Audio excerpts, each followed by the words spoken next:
Bienvenidas y bienvenidos a Ciudad Abierta, el espacio de la diversidad. Esta es una coproducción de Ciudad TV 21.2, el canal del Congreso de la Ciudad de México y el Consejo para Prevenir y Eliminar la Discriminación de la Ciudad de México, el COPRED. Hoy hablaremos sobre el Día Internacional de las Lenguas de Señas. La Asamblea General de la ONU proclamó el 23 de septiembre como el Día Internacional de las Lenguas de Señas con el fin de hacer conciencia sobre la importancia de las lenguas de señas para la plena realización de los derechos humanos de las personas sordas. Y para conocer más sobre este tema, hoy estarán con nosotros Eric Álvaro Arellano Hernández, el expresidente de la Coalición de las Personas Sordas AC en la Ciudad de México e integrante del Comité Técnico de Consulta de Mecanismo Independiente de Monitoreo Nacional de la Convención de Derechos de Personas con Discapacidad. Es coordinador también del Grupo de Intérpretes Sordos en formación de la Asociación de Intérpretes y Traductores de la República Mexicana. Asimismo, estará este día Noé Romero, quien es intérprete de la lengua de señas mexicana y nos apoyará durante el programa. Nuestro invitado se encuentra ya con Adriana Aguilera, quien es secretaria técnica del COPRED, así que vamos con ellos. Hola, ¿cómo están todos? Hola. ¿Cómo estás, Eric? Bien. Bien, bien, Bueno. bien, gracias. Pues no sé si nos puedas platicar un poco la importancia de la conmemoración de este Día Internacional, que bien como lo dijo Paco, ahora sí que en la resolución de la ONU se conmemora los 23 de septiembre, pero fue hace poco, en 2017, entonces en realidad pues fue hace un par de años. ¿Qué significa? ¿Qué se conmemora? ¿Cuál es su importancia?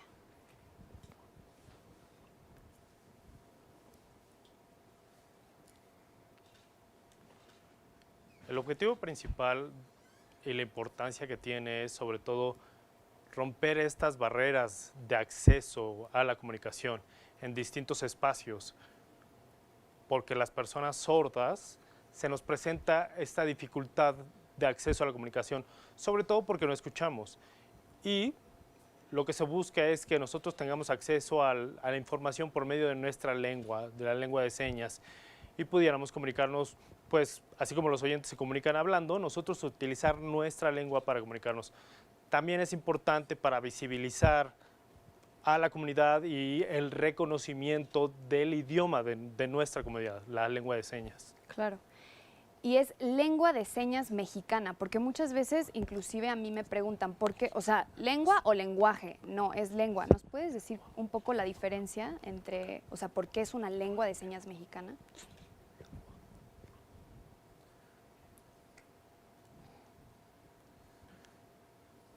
Primero porque hay una lengua por cada país. Y segundo, ha habido muchos investigadores, muchos profesionales de la lingüística que han analizado los rasgos de esta lengua. Y se habla de que es una lengua porque cumple con ciertas características, ciertas reglas, ciertas gramáticas dentro de la lengua de señas mexicana. Tiene su propia gramática, sus propias reglas gramaticales.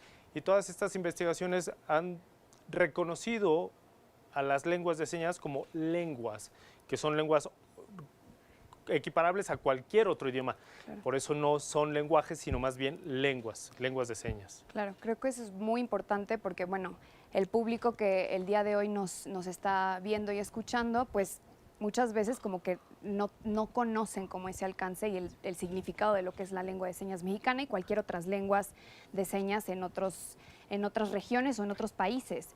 ¿Va cambiando las variaciones dependiendo de qué cosas dependen esas variaciones?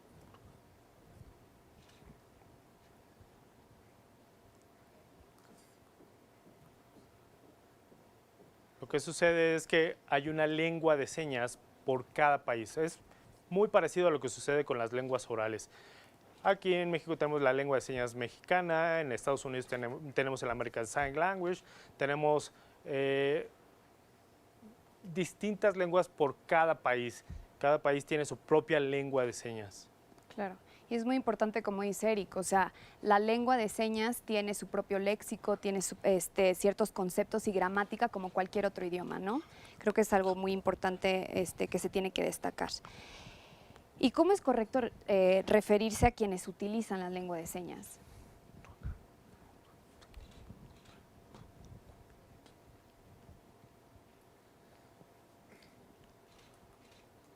Pues las personas son personas usuarias de la lengua de señas y se nos reconoce como señantes a los usuarios de la lengua de señas. Dentro de estas personas señantes pueden ser personas oyentes que usan la lengua de señas para comunicarse o las personas sordas que utilizan la lengua de señas. Aunque dentro de los sordos hay personas sordas que no utilizan la lengua de señas como su forma de comunicación cotidiana. Quizá oralizan y habrá sordos que sí utilizan las señas. Depende mucho de la característica de los sordos. También dentro de la comunidad sellante existen los intérpretes de lengua de señas que fungen como puentes comunicativos entre la comunidad oyente y la comunidad de personas sordas. Claro, y creo que es muy importante, sobre todo, no sé, ahorita estoy pensando como institución pública que es el Consejo, como cualquier institución pública debería de dar atención, también si se requiere la interpretación, pues se tendría que brindar, ¿no? Pero en caso de que no la haya, muchas personas, por ejemplo, piensan que con escribir en español, entonces la persona ya entiende, pero en realidad, o sea, la lengua castellana y la lengua de señas son distintas. Entonces, no sé, algunos tips como para aquellas instituciones que nos estén viendo el día de hoy de qué hacer cuando una persona sorda acuda y no haya interpretación de lengua de señas, pero sí, y tampoco hable, bueno, más bien se comunique en el español, entiende el español, ¿qué es lo que se tiene que hacer?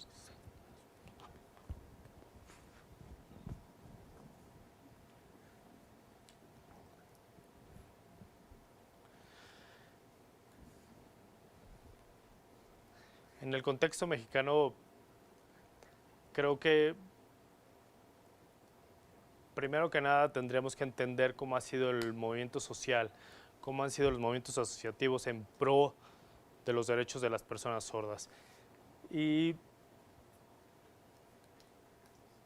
creo que ahí es importante primero que nada reconocer que los sordos deben saber y tener conocimiento de cuáles son sus derechos, cuáles son los derechos a los que tienen acceso.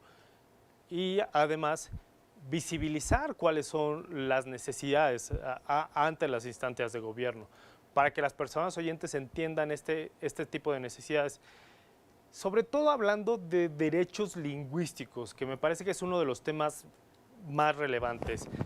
Primero que nada, tener acceso a una lengua materna, que en este caso es la lengua de señas mexicana, y por medio de esta lengua tengan acceso a otro tipo de derechos de manera más cómoda. Y creo que por eso es importante seguir insistiendo en el reconocimiento de nuestros derechos lingüísticos. Y creo que eso es algo muy importante. Me voy a un poco desviar de un poco del guión porque me recordó, por ejemplo, considero yo, pero ya me dirás tú, que es un gran avance que nuestra Constitución Política de la Ciudad de México reconozca la lengua de señas mexicana como lengua oficial y también parte del patrimonio lingüístico de México. Pero es un reto todavía pendiente de la Constitución Federal. Está contemplado en la Ley General sobre la inclusión de personas con discapacidad, pero ahí, o sea, lo que entiendo es que también se quiere como, pues ahora sí que quitar de la plataforma, no sé cómo más decirlo, de la plataforma de personas con discapacidad y más bien, como tú dices, reconocer como un derecho lingüístico y cultural. O sea, ¿cuál es la diferencia? ¿Y por qué se tendría que reconocer en tal sentido?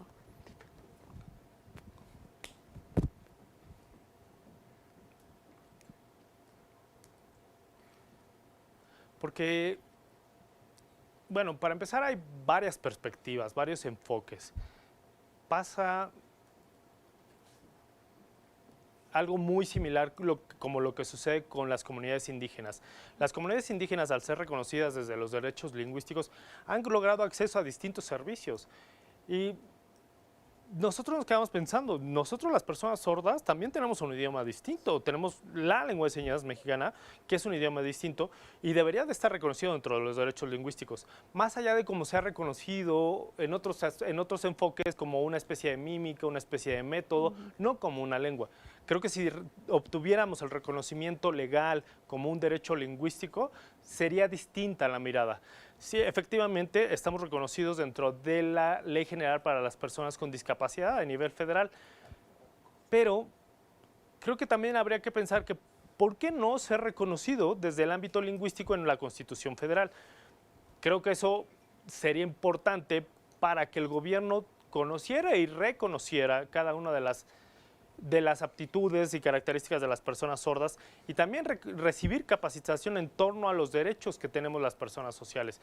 Creo que también eso favorecería el movimiento asociativo y el movimiento en defensa de los derechos humanos a nivel federal, a nivel nacional, para que se instaure dentro de la Constitución mexicana. Creo que eso es importante, que se instaurara dentro de la Constitución mexicana y, bueno, aquí en la Ciudad de México está reconocido ya dentro de la Constitución la lengua de señas mexicana, pero también tenemos otro tipo de lenguas de señas. Por ejemplo, existe la lengua de señas maya, que está en una comunidad en Yucatán, que también debería ser reconocida, primero que nada, como una comunidad indígena, y segundo, como una comunidad indígena hablante de una lengua de señas distinta. Creo que por ahí va el tema de derechos lingüísticos. Claro.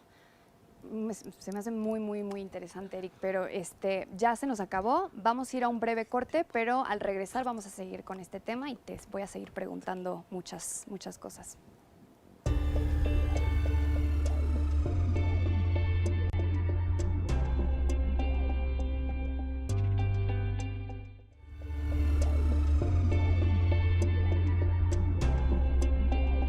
Estamos de regreso en Ciudad Abierta, un espacio en el que todas y todos tienen un lugar especial. Vamos a continuar la conversación con Eric. Eric, nos estabas comentando sobre, y no sé si es una variación, pero es una lengua de señas de la comunidad indígena maya. Regresando un poco a eso, ¿cuántas variaciones existen en México de lengua de señas?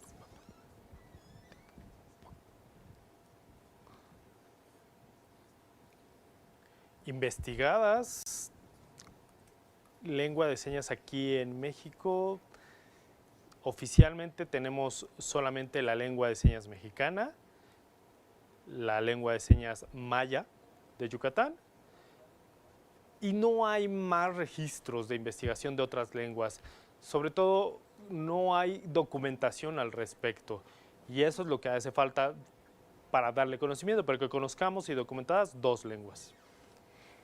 Y por ejemplo, estadística, porque aunque esté en nuestra constitución local, todavía falta en la federal, pero sí en la Ley General de Personas sobre la inclusión de personas con discapacidad, no hay estadística existente de personas que hablantes de lengua de señas mexicana, ¿verdad? O sí, la verdad desconozco, no sé si nos puedas compartir.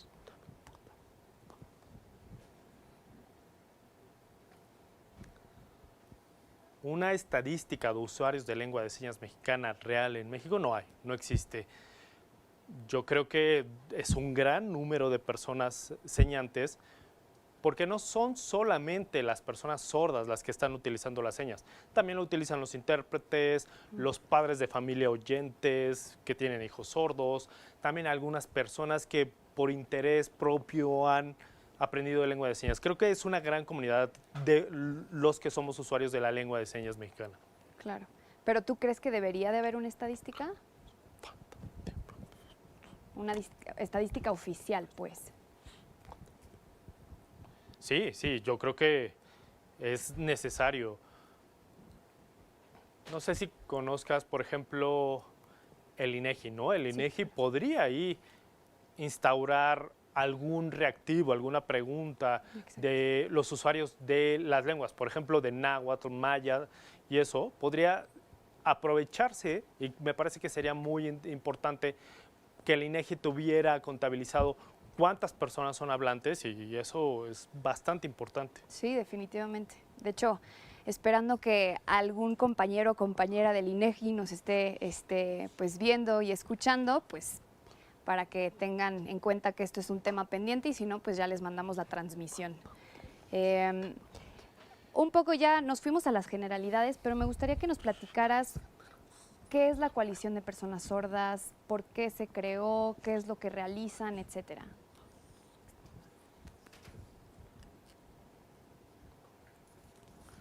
La Coalición de Personas Sordas, la COPESOR, es un grupo de personas sordas y oyentes que trabajamos con el objetivo de defender los derechos humanos de las personas sordas.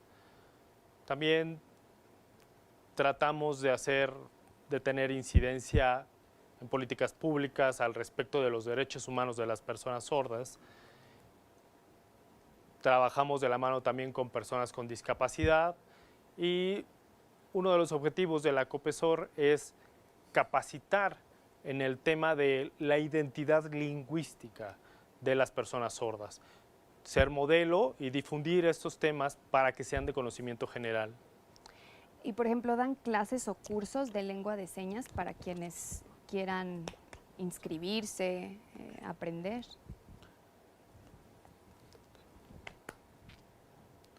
Sí, claro.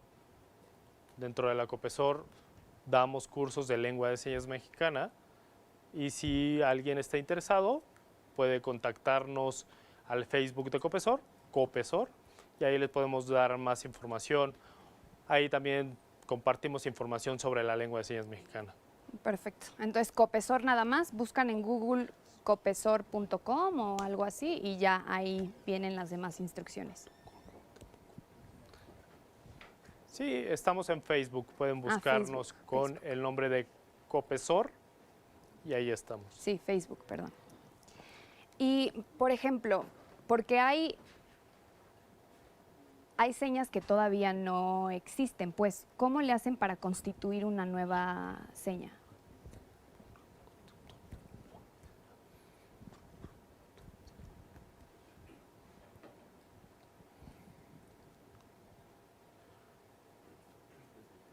Por ejemplo, si existe algún concepto nuevo que requiera seña, lo que hacemos en la comunidad es discutir las posibles señas para este concepto.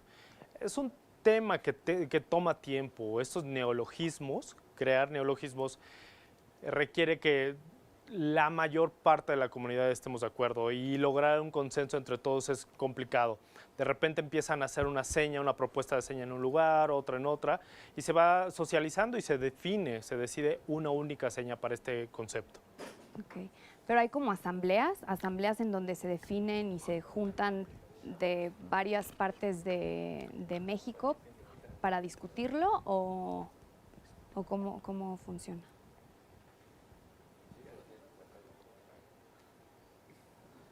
Asambleas nacionales para discutir estos neologismos, la verdad es que no existe ninguna. Es algo muy similar a lo que sucede con las personas oyentes, ¿no? Las personas oyentes, de repente hay un concepto que necesita una palabra nueva, un neologismo, y la inventa una persona y luego otra persona inventa otra y se utilizan estos neologismos en distintos grupos y se van socializando. Así pasa lo mismo a nivel nacional con las señas. Se inventa una seña en un estado, otra seña en otro estado y se sociabiliza y se llega a un acuerdo entre todos. Creo que pasa con todos los idiomas de la misma manera.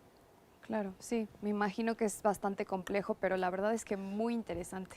Se nos fue el tiempo rapidísimo, tengo muchísimas otras preguntas y temas que quería platicar contigo, Eric, pero bueno, te vamos a invitar a otro programa. Muchísimas gracias a todas las personas que nos acompañaron el día de hoy y para el cierre nos vamos con Pita. Muchas gracias. Muchas gracias, ha sido muy interesante y así hemos llegado al final de esta emisión de Ciudad Abierta. Que es una coproducción de Ciudad TV 21.2 con el canal del Congreso de la Ciudad de México y con el Consejo para Prevenir y Eliminar la Discriminación de la Ciudad de México, el COPRED. Y nos vemos, ya lo saben, el próximo miércoles a partir de las 5:30 de la tarde para una nueva emisión de Ciudad Abierta. Nosotros nos vemos mañana aquí en punto de las 3 de la tarde en el ombligo de la luna. Hasta entonces.